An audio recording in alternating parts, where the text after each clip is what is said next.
Hello বন্ধুরা, কেমন আছো তোমরা সবাই? আশা করছি সবাই খুব ভালো আছো। আমরা কিন্তু বেশ ভালো আছি। নতুন একটা ব্লগে সবাইকে ওয়েলকাম। আমি আর গোপুর বাবাও খাবে।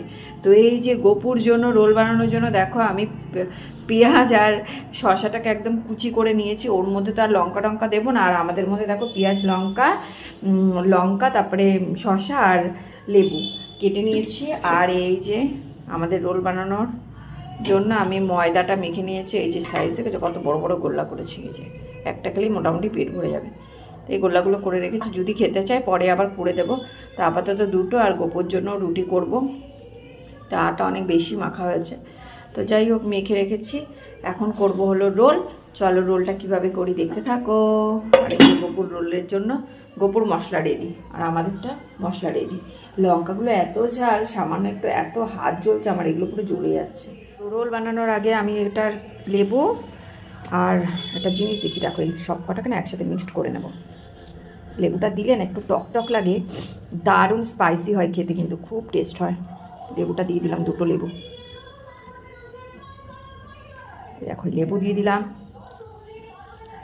আর আমাদের স্পেশাল একটা মশলা, যেটা একটা মশলা না, এটা বলবো বিট নুন। এটা কিন্তু এমনি নুন না, সব জায়গায় পাওয়া যায় না এই নুনটা। যাই হোক এই নুনটা দিয়ে দিলাম। তারপরে বাবা হাত দিতেও তো ভয় লাগছে আমার, এত ঝাল লঙ্কাগুলো।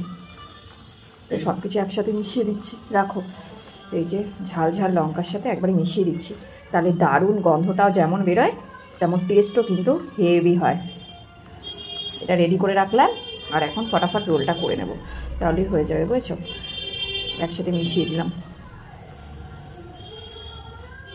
চলো রোলের জন্য মশলা রেডি আমার। সন্ধেবেলা জাস্ট একবার বলেছি গপু রোল খাবে, ব্যাস ওই থেকে বায়না শুরু করেছে রোল খাবে। তো আমি দেখো তাড়াতাড়ি করেই রুটিটা করে নিচ্ছি। বেশ কিন্তু অনেক বড় বড় যেহেতু গোল্লাটা ছিল, তা অনেকটা বড় করব।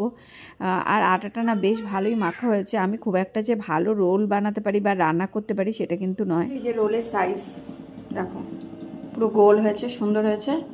এখন দিয়ে দিই। আর এই যে গোপুর রোল, এইটুখানি এর মধ্যে আবার ডিম দেবো, ডিম দিয়ে সব কিছু করবো। চলো এটার মধ্যে আগে দিই। একটা একটা করে নিই। দেখো ডিম দিয়ে দিয়েছি, আর এখন দেখো এপিট ওপিট করে নিয়েছি। জানো তো এত বড় রোলটা করেছি যে আমার চাটুর মধ্যে ধরছে না, জানো তো, চাটু থেকে বাইরে বেরিয়ে গেছে। তো অনেক বড় হয়েছে রোলটা, আর মনে হচ্ছে স্পাইসি হবে, টেস্টি কিন্তু হতে পারে। তো দেখা যাক কতটা টেস্টি হয়।